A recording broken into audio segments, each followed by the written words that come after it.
Hello दोस्तों, आप सभी का स्वागत है हमारे इस YouTube channel KPL study point में। दोस्तों आज हम लोग क्लास 10th साइंस के वीवीआई ऑब्जेक्टिव क्वेश्चन को देखेंगे जो आपके इस बार के एग्जाम में पूछे जाने की काफ़ी संभावना है। दोस्तों ये वीडियो का पार्ट 1 है, अगर आप लोग पार्ट 2 को देखना चाहें तो उसका लिंक आप लोग को डिस्क्रिप्शन में मिल जाएगा। तो चलिए दोस्तों आज के इस वीडियो को जल्दी से स्टार्ट करते हैं। तो आज का पहला क्वेश्चन है आपका, इनमें कौन प्रकाश संश्लेषी अंग है? तो दोस्तों इसका सही आंसर होगा आपका हरित लवक। उसके बाद क्वेश्चन नंबर 2 में है, सुपोषी भोजन के लिए आवश्यक है, यानी कि प्रकाश संश्लेषण के लिए आवश्यक है। तो ऑप्शन ए में आपका क्लोरोफिल, ऑप्शन बी में आपका सूर्य का प्रकाश, ऑप्शन सी में आपका जल एवं कार्बन डाइऑक्साइड और ऑप्शन डी में आपका इनमें से सभी। तो दोस्तों इसका सही आंसर होगा आपका ऑप्शन डी, इनमें से सभी। उसके बाद क्वेश्चन नंबर 3 में कह रहा है आपका घर्षणी भाग है, तो इसका सही आंसर होगा आपका ऑप्शन सी, छोटी आंत का। उसके बाद क्वेश्चन नंबर 4 में कह रहा है, इनमें से किसके द्वारा अमीबा भोजन का अंतर्ग्रहण करता है? तो दोस्तों इसका सही आंसर होगा आपका ऑप्शन ए, कुटपाद। उसके बाद क्वेश्चन नंबर 5 में कह रहा है आपका पेप्सिन नामक एंजाइम भोजन के प्रोटीन को बदल देता है, यानी कि पेप्सिन नामक एंजाइम जो है वो भोजन को किस प्रोटीन में बदल देता है? तो दोस्तों इसका सही आंसर होगा आपका ऑप्शन ए, पेप्टोन में। उसके बाद क्वेश्चन नंबर 6 में कह रहा है आपका वायुमंडल में कार्बन डाइऑक्साइड का कितना प्रतिशत विद्यमान है? यानी कि दोस्तों वायुमंडल में जो है कार्बन डाइऑक्साइड कितना प्रतिशत पाया जाता है? तो दोस्तों इसका सही आंसर होगा आपका ऑप्शन बी, 0.03%। उसके बाद क्वेश्चन नंबर 7 में कह रहा है आपका प्रकाश संश्लेषण प्रक्रम में निम्नलिखित में क्या नहीं होता है? तो दोस्तों ऑप्शन ए में आपका पानी का टूटना, ऑप्शन बी में आपका कार्बन डाइऑक्साइड का मुक्त होना, ऑप्शन सी में आपका ऑक्सीजन का मुक्त होना और ऑप्शन डी में आपका कार्बन डाइऑक्साइड का उपयोग होना। तो दोस्तों इसका सही आंसर होगा आपका ऑप्शन बी, कार्बन डाइऑक्साइड का मुक्त होना है। ये प्रक्रिया आपका प्रकाश संश्लेषण प्रक्रम में नहीं होता है।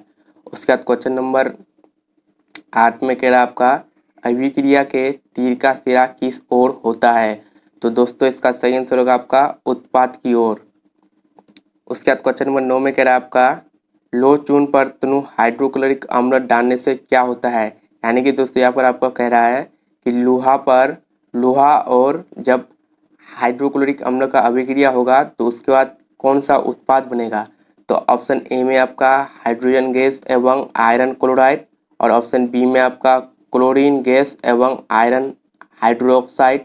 उसके बाद question number C, option number C में है दोस्तों आपका कोई अभिक्रिया नहीं होती है और ऑप्शन डी में आपका आयरन लवण एवं जल बनता है। तो दोस्तों इसका सही आंसर होगा आपका ऑप्शन ए, हाइड्रोजन गैस एवं आयरन क्लोराइड बनता है। उसके बाद क्वेश्चन नंबर 10 में कह रहा है आपका मैग्नीशियम ऑक्सीजन के साथ संयोग कर बनाता है, यानी कि जब मैग्नीशियम और ऑक्सीजन के साथ अभिक्रिया होता है तो संयोग कर क्या बनाता है? तो दोस्तों इसका सही आंसर होगा आपका ऑप्शन ए, मैग्नीशियम ऑक्साइड। उसके बाद क्वेश्चन नंबर 11 में आपका संक्षारण में किस प्रकार की अभिक्रिया होती है? यानी कि संक्षारण तो होता है, उसमें कौन सा अभिक्रिया होता है?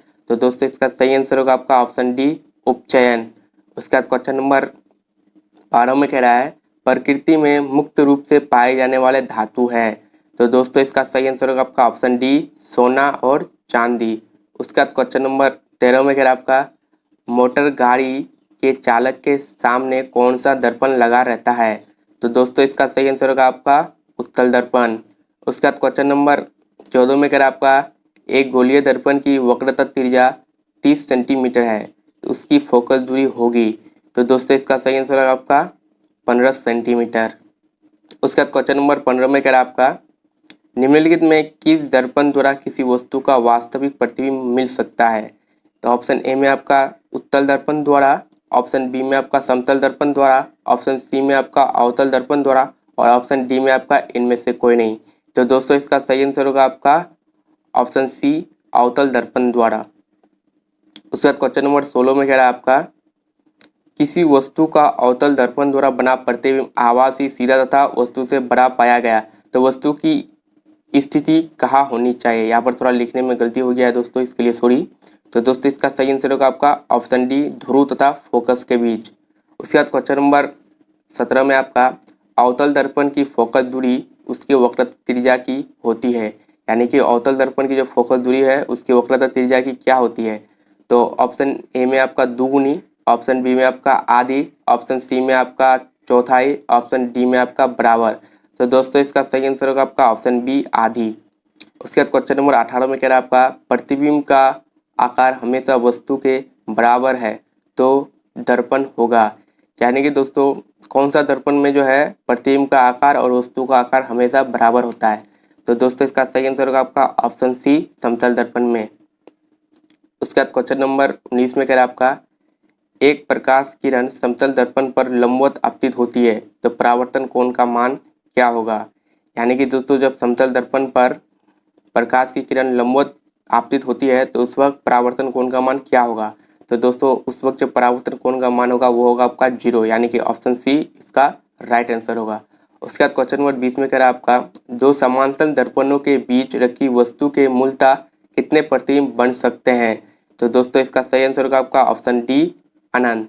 दोस्तों अगर आप लोगों को वीडियो अच्छा लगे तो वीडियो को लाइक कर दीजिए। अगर आप चैनल पर नए हैं तो चैनल को सब्सक्राइब कर लीजिए।